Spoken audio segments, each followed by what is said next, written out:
नमस्कार दोस्तों, मैं हूं दीप नारायण। आप सभी का स्वागत है दीप एकेडमी मैथ में। आज हम आपके लिए लेकर आए क्लास 10th मैथ और चैप्टर जो है, चैप्टर नेम रहता है अर्थमेटिक प्रोग्रेशंस। ये क्लास 10th का चैप्टर नंबर 5 है। तो आज हम यहाँ पे डिटेल से समझते हैं कि जो अर्थमेटिक प्रोग्रेशंस होती है, जो इसे हम एपी सीरीज के नाम से जानते हैं, वो किस तरह से वर्क करती है, किन किन टॉपिक्स को आपकी क्लास में जो है आपको इंट्रोड्यूस किया गया है और आपकी जो एनसीईआरटी का पैटर्न है उसमें किन किन टॉपिक्स को शामिल किया गया है। तो सबसे पहले बात करते हैं इंट्रोडक्शंस यानी कि परिचय। तो सबसे पहले इस डायग्राम पे आइए। ये मैंने डायग्राम बना रखा है, देखिए ये यहाँ पे कुछ सीढ़ियाँ बनी हुई हैं। देखिए ये प्रत्येक स्टेप्स जो है वो आगे बढ़ रही हैं, तो उसमें कुछ ना कुछ एडिशंस हो रहा है। जैसे ये स्टेप है आपका, इसमें इतना हाइट ले लिया गया है, फिर से ये स्टेप किया गया, फिर से वही सेम हाइट ले ली गई, फिर अगला यहाँ पे स्टेप लिया गया और फिर भी यहाँ पे हाइट उतनी ले ली गई। तो सभी के साथ समान हाइट ली जा रही है और यहाँ पे सीरीज बनाई जा रही है। तो सिंपल सा क्या होता है कि अगर डेफिनेशंस की बात करूं तो an arithmetic progressions is a sequence मतलब सीरीज होता है ऑफ नंबर्स का वह सीक्वेंस होता है in which we get each terms by adding a particular number. उसमें हम प्रत्येक दूसरे अवयव को प्राप्त करते हैं जब पहले अवयव में कुछ ऐड कर देते हैं।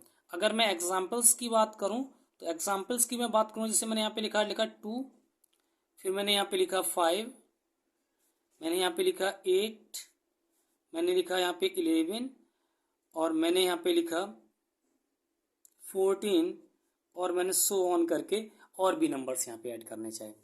अब ध्यान से देखने वाली चीज ये है, देखिए 2 लिखा है, 2 में अगर मैं प्लस करता हूँ 3 तो मिलता है 5 में अगर प्लस करता हूँ मैं 3 को तो मिलता है आपको 8 में अगर मैं 3 करता हूँ प्लस तो मिलता है 11 और 11 में 3 में ऐड करता हूँ तो मिलता है 14 और इसी तरह से आगे भी टर्म आपके फाइंड आउट हो सकते हैं। अब एक सबसे इंपॉर्टेंट चीज ये है कि इसमें तो ऐड करना पड़ रहा है, क्या सब्ट्रैक्ट करने पे भी सीरीज बन जाती है?